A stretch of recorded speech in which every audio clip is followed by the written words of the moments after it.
I think Earth Day is a great way to reflect on the earth and a great way to incorporate that into where we are and our community as a whole.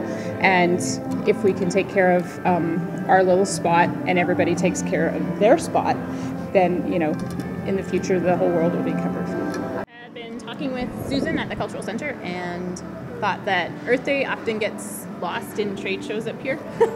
So we decided that we wanted to do something a little bit different and fun. So we thought that the students are probably going to be doing something anyway.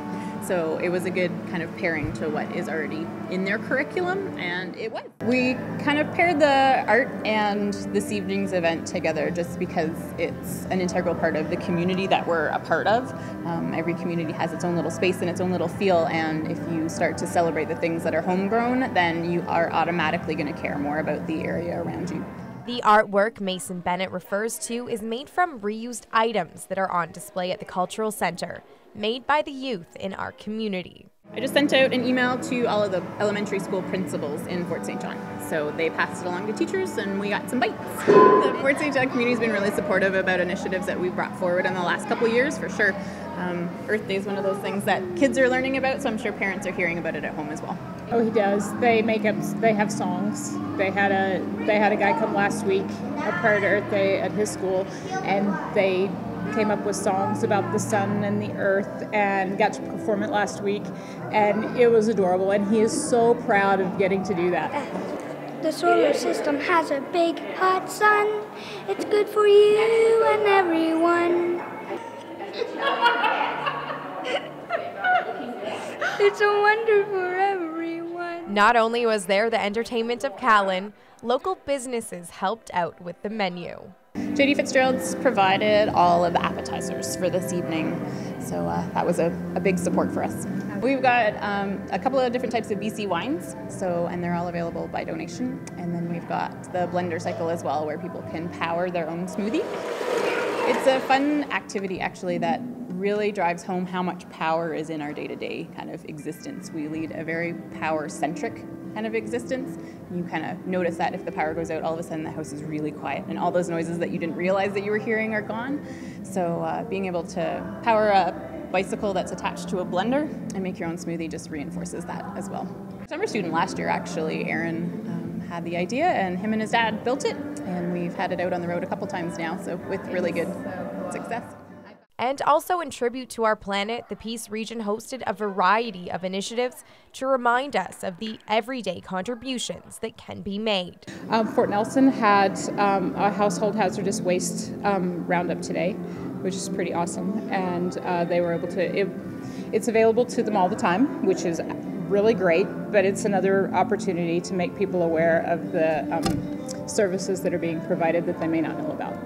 Yes. So Earth Day is a great day to bring those things up and point them out, and people can say, oh great, I can do that. And spring cleaning. The weather's getting nicer and people are getting into things, and it's like, why do I have this? What do I do with it? And so, you know, it's another opportunity for that too. Some of the schools have done an hour with no power today.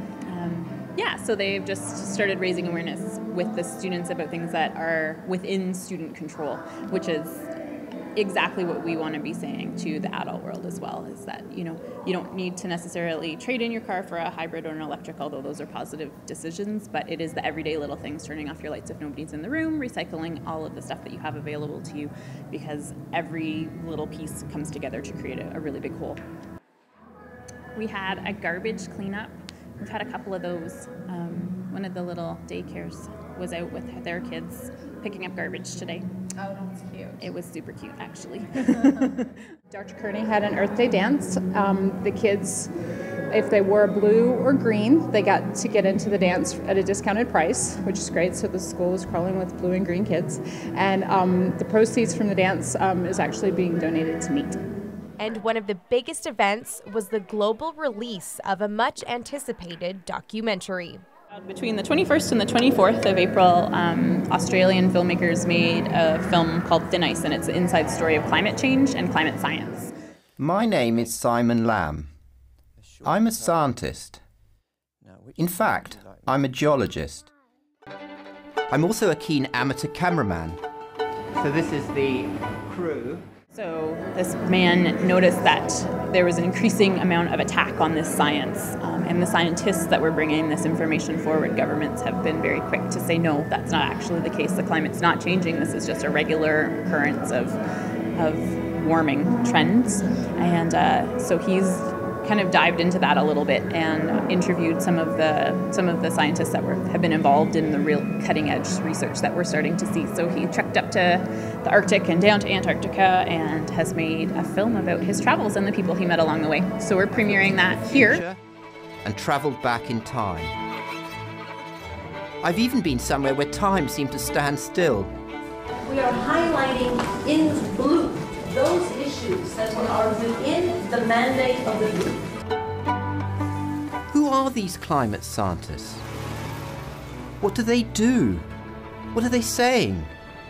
And do they know what they're talking about? Are they searching for the truth? Or are they peddling a lie? We have this. It's our only planet, despite what movies they may create. We're not going to be in Mars anytime soon. We're going to be here. Let's take care of it, because it's not like we can trade it in on another one. And so I love that there are times that the world has chosen a day to be aware of, the changes that are happening and ways that we can fix different aspects.